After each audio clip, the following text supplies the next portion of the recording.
Hello my dear friends. आज मैं आपके लिए लेकर आई हूँ एक बहुत ही इम्पोर्टेंट चीज़ जो हर घर में यूज़ होती है। किसी भी हमारी कंट्री में जहाँ इंडियन पाकिस्तानी खाने खाए जाते हैं, वहाँ इन इस चीज़ का खासकर इस्तेमाल होता है और इसको कहते हैं गरम मसाला। और कौन-कौन लोग घर में गरम मसाला बनाते हैं और कौन बाज़ार का यूज़ करते हैं, ज़रा बताइए मुझे। और आप क्या गरम मसाला बनाने से पहले जो सब चीज़ें होती हैं उनको कढ़ाई में या तवे पे भूनते हैं तब जाके बनाते हैं या कैसे बनाते हैं? अच्छा जी, मैं बताती हूँ आपको। यहाँ पे जो इंग्रेडिएंट मैंने लिए हैं, मैं उनको भून कर नहीं बनाती हूँ। हमेशा से घर में अपनी माँ को देखा था कि वो भी ऐसे बनाती थी, हमारी नानी थीं, वो भी ऐसे बनाती थी, तो मैंने सोचा हमें भी ऐसे बनाना चाहिए। तो जी, ये मैंने कुछ चीज़ें यहाँ ली हैं। ये है जीरा, ये मैं 2 कटोरी लूँगी, यहाँ मैंने 1 ही कटोरी में डाला है। तो ये 2 कटोरी होगा जीरा। और उसके बाद जो रखे हुए इंग्रेडिएंट्स उनमें आप देख सकते हैं साबुत धनिया है। और फिर से मैं दिखाने लगी हूँ, वॉइस ओवर ठीक नहीं हो रहा है, गलत बात है। तो धनिया है जी, ये भी 2 कटोरी जाएगा, 1 कटोरी नहीं 2 कटोरी होगा। धनिया और जीरा दोनों चीज़ें 2 कटोरी। बाकी फिर जो इंग्रेडिएंट हैं, जैसे कि आप ले लें लौंग।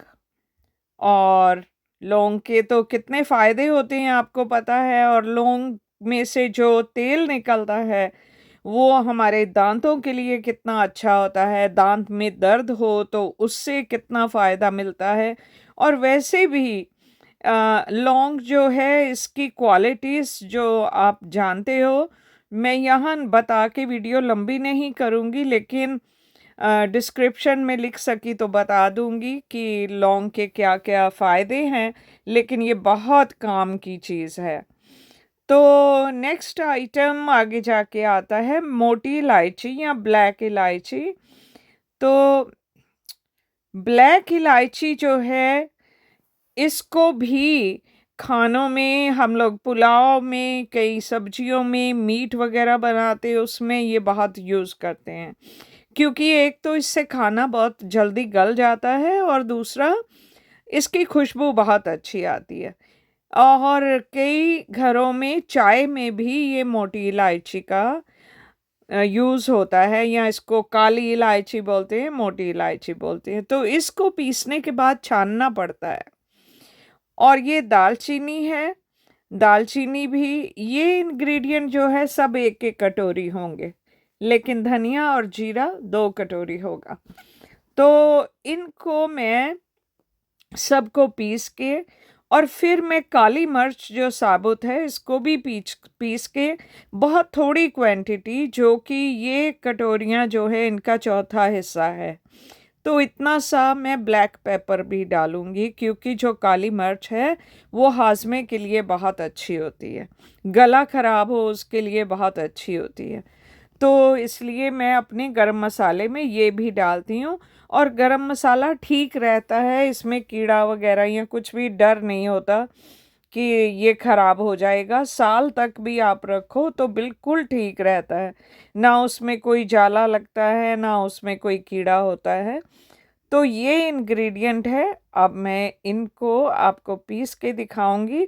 पहले हमें इनको एक-एक करके प्लेट में डाल लेना है, उनको साफ़ कर लेना है कि कहीं उसमें कोई कंकर पत्थर निकले। वैसे तो आजकल जितनी पैकिंग आती है उसमें ऐसा कोई मसला नहीं होता है, बहुत अच्छा सामान बाज़ार में मिलता है।